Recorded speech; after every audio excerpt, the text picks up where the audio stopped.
मध्य प्रदेश सरकार के शाम 6 बजे तक के आंकड़ों के अनुसार राज्य में गुरुवार को कोरोना वायरस के 834 नए केस सामने आए, जिसके बाद कुल मामले बढ़कर 30,968 हो गए हैं। आज आए नए मामलों में भोपाल के 233, इंदौर के 84, बड़वानी के 73 और जबलपुर के 47 केस दर्ज किए गए हैं। वहीं राज्य में इस संक्रमण के चलते अब तक 857 लोगों की मौत हो चुकी है और 21,657 मरीज ठीक हो चुके हैं। फिलहाल राज्य में कोरोना वायरस के सक्रिय मामलों की संख्या 8,454 है।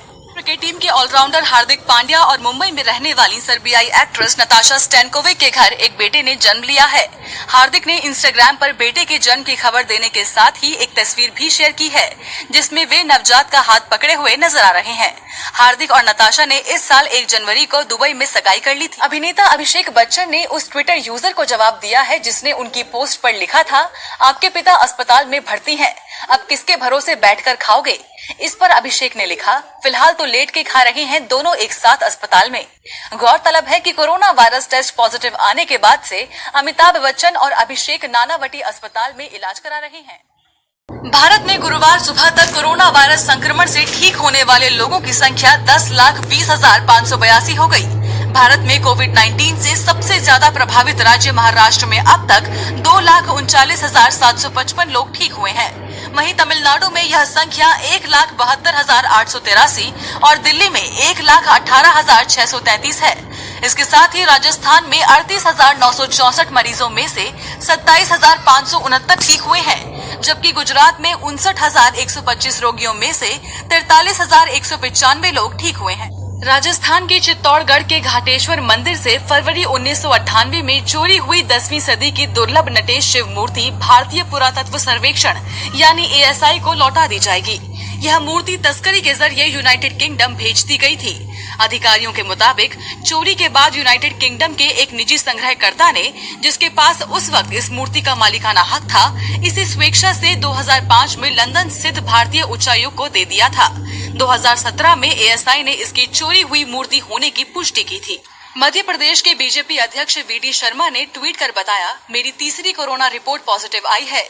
डॉक्टर की सलाह के अनुसार कुछ दिनों तक क्वारंटाइन रहूंगा। शर्मा ने आगे कहा, जो भी साथी पिछले कुछ दिनों में मेरे संपर्क में आए हैं, अपना कोरोना टेस्ट जरूर करवा लें। साथ ही उन्होंने सभी से आग्रह करते हुए कहा, विशेष सावधानी रखें, मास्क जरूर पहनें एवं 2 गज की दूरी बनाकर रखें। वहीं मुख्यमंत्री शिवराज सिंह चौहान ने शर्मा के जल्द स्वस्थ होने की प्रार्थना की है। महाराष्ट्र के अमरावती में एक लैब टेक्नीशियन ने कोरोना वायरस के टेस्ट के लिए 24 वर्षीय युवती के वजाइना से स्वैब सैंपल लिया। टेक्नीशियन ने युवती से कहा कि सही नतीजे के लिए वजाइना से स्वैब लेना जरूरी है। वहीं युवती ने इस बारे में अपने भाई से बात की थी, जिसे डॉक्टर ने बताया था कि इस तरह का कोई कोरोना वायरस टेस्ट नहीं होता है। वहीं टेक्नीशियन के खिलाफ रेप का केस दर्ज हुआ है। राफेल लड़ाकू विमानों के सौदे को लेकर पूर्व वायुसेना प्रमुख BS धनोआ ने कहा है, इस सौदे का इसलिए बचाव किया क्योंकि नहीं चाहता था कि यह बोफोर्स की राह पर जाए। यह वायुसेना की क्षमता का सवाल था। धनोआ ने आगे कहा, मैं भारतीय वायुसेना के लिए काफी खुश हूं क्योंकि राफेल ने वायुसेना को हमारे विरोधियों पर जबरदस्त बढ़त दी है। दरअसल 1980 के दशक में बोफोर्स तोप सौदे में रिश्वत के आरोप लगने के बाद अधिकारी हथियार खरीद पर निर्णय लेने को लेकर आशंकित रहते थे। नई राष्ट्रीय शिक्षा नीति के तहत NTA यानी नेशनल टेस्टिंग एजेंसी हर विश्वविद्यालय में प्रवेश के लिए वैकल्पिक कॉमन एंट्रेंस टेस्ट की पेशकश करेगी। साथ ही सरकार ने ग्रेजुएट और पोस्ट ग्रेजुएट प्रोग्राम्स के लिए मल्टीपल एंट्री और एग्जिट सिस्टम की भी घोषणा की है। उच्च शिक्षा सचिव अमित खरे ने कहा कि एकेडमिक बैंक ऑफ क्रेडिट के जरिए क्रेडिट ट्रांसफर होंगे।